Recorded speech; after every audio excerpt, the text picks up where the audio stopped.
Hello friends, good afternoon. स्वागत है आप सबका शिव कृपा क्लासेज पर। दोस्तों, ये वीडियो हमारा यूपी पुलिस कांस्टेबल परीक्षा 2023 का मॉडल पेपर नंबर 2 है, जिसमें हम लोग सामान्य ज्ञान यानी कि जीके व जीएस के संभावित महत्वपूर्ण प्रश्नों को सॉल्व करेंगे और देखेंगे कि यहाँ से हमारे कितने प्रश्न सही हो रहे हैं। तो दोस्तों, आप लोग इन्हें कॉन्सेंट्रेट होकर सॉल्व करें। क्वेश्चंस कम सही होने पर पुनः प्रश्नों का रिवीजन करें, ताकि यूपी पुलिस कांस्टेबल रिटन परीक्षा में आप लोग अच्छे से अच्छा स्कोर कर सकें। तो चलिए दोस्तों, ज़्यादा समय न लेते हुए हम लोग इन संभावित महत्वपूर्ण प्रश्नों को सॉल्व करना शुरू करते हैं। दोस्तों, क्वेश्चन नंबर 1 है मोस्ट इंपॉर्टेंट क्वेश्चन। क्वेश्चन है दोस्तों, निम्न में से कौन सा युग्म सुमेलित नहीं है, यानी कि हमें असत्य कथन का चयन करना है। इस पे आप लोग विशेष ध्यान दीजिएगा। क्वेश्चंस में दोस्तों लास्ट में ये शब्द आता है जो कि बिल्कुल भी हाईलाइटेड नहीं होता। अब जब हम क्वेश्चंस को पूरा नहीं पढ़ते, अपने आंसर कर देते हैं, लास्ट में पता चलता है कि इतने आंसर हमारे गलत हुए। तो आप लोग क्वेश्चंस को पूरा पढ़ने का प्रयास करें। ए नंबर विकल्प है एक्वाकल्चर, सामने मत्स्य पालन दिया गया है। बी नंबर फ्लोरी कल्चर है, सामने पुष्प दिया गया है। सी नंबर सेरिकल्चर है, सामने कौकों का अध्ययन दिया गया है। और डी नंबर विटीकल्चर है, सामने अंगूर दिया गया है। हमें बताना है इनमें से कौन सा कथन हमारा गलत है। तो चलिए दोस्तों, क्वेश्चन नंबर 1 को सॉल्व करना हम लोग शुरू करते हैं। ए नंबर एक्वाकल्चर है जो कि मत्स्य पालन से संबंधित है, बिल्कुल सही हो जाएगा। बी नंबर फ्लोरी कल्चर है जो कि पुष्प से संबंधित है, ये भी बिल्कुल सही हो जाएगा। सी नंबर सेरिकल्चर है, सेरिकल्चर रेशम कीट पालन से संबंधित है, सामने कौकों का अध्ययन दिया गया, ये हमारा गलत हो जाएगा। कौकों का अध्ययन दोस्तों माइकोलॉजी के अंतर्गत आता है। कौकों का अध्ययन माइकोलॉजी और शैवालों का अध्ययन को हम लोग फाइकोलॉजी के नाम से जानते हैं। तो सी यहाँ पे हमारा गलत हो जाएगा। विटीकल्चर डी नंबर विकल्प है जो कि अंगूर उत्पादन से संबंधित है, ये भी बिल्कुल सही हो जाएगा। तो हमारा राइट आंसर होगा विकल्प नंबर सी, सेरिकल्चर रेशम कीट पालन से संबंधित है, न कि कौकों का अध्ययन से। चलिए क्वेश्चन नंबर 2 को देखना आप लोग शुरू करते हैं। क्वेश्चन नंबर 2 है दोस्तों, भारतीय राष्ट्रीय कांग्रेस यानी कि इंडियन नेशनल कांग्रेस की स्थापना हमें बतानी है कि कब हुई थी। तो इसका राइट आंसर होगा भारतीय राष्ट्रीय कांग्रेस की स्थापना 28 दिसंबर 1885 को हुई थी, यानी कि विकल्प नंबर बी यहाँ पे हमारा करेक्ट आंसर होगा।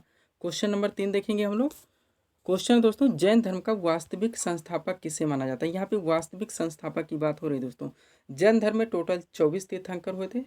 24वें अंतिम तीर्थंकर महावीर स्वामी को कहा जाता है। प्रथम तीर्थंकर ऋषभ देव थे, जिन्हें कि जैन धर्म का संस्थापक माना जाता है।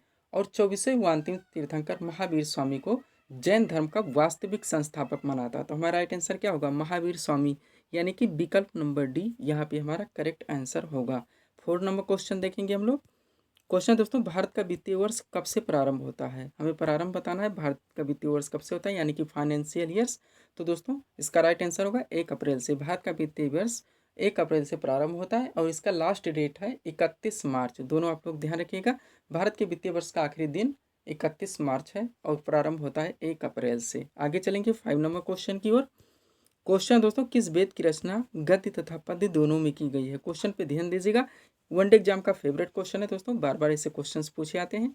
तो इसका राइट आंसर होगा किस वेद की रचना गद्य तथा पद्य दोनों में की गई है। तो यजुर्वेद है, यानी कि विकल्प नंबर बी यहाँ पे हमारा करेक्ट आंसर होगा। ए नंबर ऋग्वेद है जो कि सबसे पुराना वेद है, हम लोग जानते हैं। गायत्री मंत्र इसी से लिया गया है। सामवेद को भारतीय संगीत का जनक मानाता है, ये भी बार बार पूछा आता है। और जन तंत्र मंत्र और जादू टोने वाला वेद की बात की जाए तो अथर्ववेद होगा। दोस्तों इसके अलावा हमारे चैनल शिव कृपा क्लासेस के द्वारा Delhi police constable, Bihar police constable, UPPSC, RO ARO व यूपी ट्रिपल एससी से जुड़ी विभिन्न वैकेंसियों के टेस्ट सीरीज दिए जा रहे हैं। तो दोस्तों अगर आप लोग इनके कम्पिटिटर हैं, एक अच्छी प्रिपरेशन चाहते हैं, तो आप हमारे चैनल शिव कृपा क्लासेस से जरूर जुड़ें। इसके अलावा दोस्तों एक बात और, अगर इन सभी वैकेंसियों से संबंधित आप लोगों को कोई डाउट्स हैं या जानकारी चाहिए तो आप हमें कमेंट कर सकते हैं, आपके कमेंट का रिप्लाई दिया जाएगा। 6 नंबर क्वेश्चन देखेंगे हम लोग। क्वेश्चन दोस्तों, भारतीय संविधान में कितने मूल कर्तव्यों का वर्णन है। तो दोस्तों प्रारंभ में यानी कि 42वें संविधान संशोधन 1976 के द्वारा भारतीय संविधान में मूल कर्तव्यों को जोड़ा गया था, सरदार स्वर्ण सिंह समिति की संस्तुतियों के आधार पर। लेकिन 86वें संविधान संशोधन 2002 के द्वारा एक मूल कर्तव्य बढ़ा दिया गया। तो टोटल यानी कि वर्तमान में मूल कर्तव्यों की संख्या 11 है, जो कि भारतीय संविधान के अनुच्छेद 51A में आता है। और यहाँ संविधान का भाग 4A है। ये सारी चीज़ें आप लोग ध्यान दीजिएगा।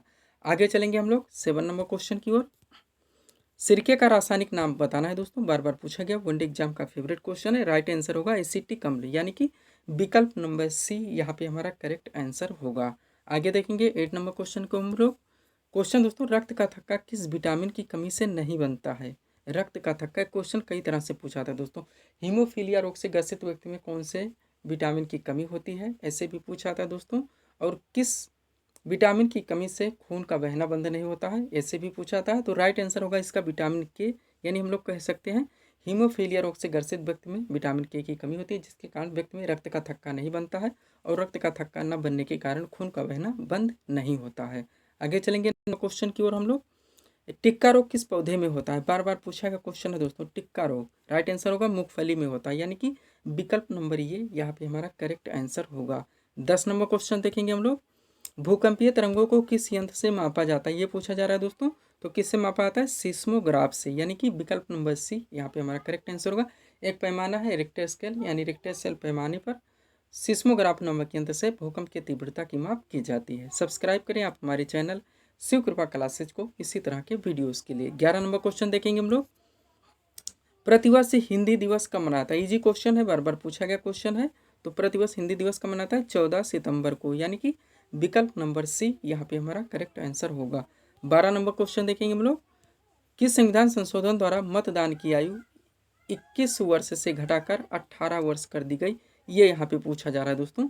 किस संविधान संशोधन के द्वारा, यानी कि पहले 21 वर्ष थी मतदान की आयु और अब 18 वर्ष की गई है, किस संविधान संशोधन के द्वारा, तो 61वां संविधान संशोधन 1989 के द्वारा मतदान की आयु 21 वर्ष से घटाकर 18 वर्ष कर दी गई है। आगे चलेंगे हम लोग 30 नंबर क्वेश्चन की ओर। क्वेश्चन है दोस्तों, निम्न में कौन सा युग्म सुमेलित नहीं है, यानी कि यहाँ पर भी हमें असत्य कथन का चयन करना है। क्रांतियों से संबंधित दिया गया है बात। ए नंबर भूरी क्रांति है, सामने उर्वरक उत्पादन है। बी नंबर गुड़ क्रांति है, सामने आलू उत्पादन है। सी नंबर रजत क्रांति है, सामने अंडा उत्पादन है। और डी नंबर लाल क्रांति है, सामने कृषि उत्पादन दिया गया है। हमें बताना है इनमें से कौन सा विकल्प हमारा गलत है, यानी कि असत्य कथन का चयन करना है। तो चलिए दोस्तों 30 नंबर क्वेश्चन को सॉल्व करना हम लोग शुरू करते हैं। भूरी क्रांति उर्वरक उत्पादन से है, बिल्कुल सही हो जाएगा। गोल क्रांति किससे है, आलू उत्पादन से, भी बिल्कुल सही हो जाएगा। रजत क्रांति बार बार पढ़ चुके हैं, अंडा उत्पादन से, तो ये भी बिल्कुल सही हो जाएगा। अब बचा क्या दोस्तों, लाल क्रांति। तो लाल क्रांति किससे संबंधित है, मांस व टमाटर के उत्पादन से संबंधित है, तो डी यहाँ पे हमारा गलत हो जाएगा। सामने कृषि उत्पादन दिया, कृषि उत्पादन किससे संबंधित है, ग्रीन रेवोल्यूशन यानी कि हरित क्रांति से संबंधित है। इस तरह के क्वेश्चन से दोस्तों हमें एलिमिनेशन करने की एक पद्धति और कई क्वेश्चन एक साथ हम लोगों को याद हो जाते हैं। 14 नंबर क्वेश्चन देखेंगे हम लोग। यहाँ पे डी नंबर विकल्प हमारा राइट आंसर हुआ। 40 नंबर क्वेश्चन है, भारतीय संविधान सभा की प्रारूप समिति के अध्यक्ष बताने। संविधान निर्माण के समय विभिन्न समितियों का गठन किया गया था, जिनमें जो प्रारूप समिति थी इसके अध्यक्ष थे भीमराव अंबेडकर, यानी कि विकल्प नंबर ये यहाँ पे हमारा करेक्ट आंसर होगा। आगे चलेंगे 15 नंबर क्वेश्चन की ओर।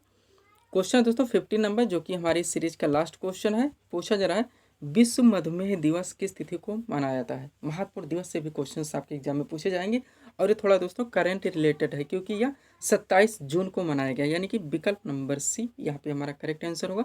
27 जून को दोस्तों विश्व मधुमेह दिवस मनाया जाता है। तो थे इस सीरीज के टॉप MCQs के प्रश्न, जिसको हम लोगों ने यहाँ पे सॉल्व किए हैं। उम्मीद है दोस्तों आप सभी लोगों ने सॉल्व किए होंगे और देखे होंगे कि यहाँ से आपके कितने प्रश्न सही हो रहे हैं। तो दोस्तों इसी तरह के वीडियोस के लिए आप हमारे चैनल शिव कृपा क्लासेस से जुड़े हुए चैनल को सब्सक्राइब करें, ताकि हमारे द्वारा दिए जाने वाले सभी वीडियोस आप क्रम से सबसे पहले देख सकें। तो मिलते हैं दोस्तों नेक्स्ट वीडियोस के साथ। Thanks for watching.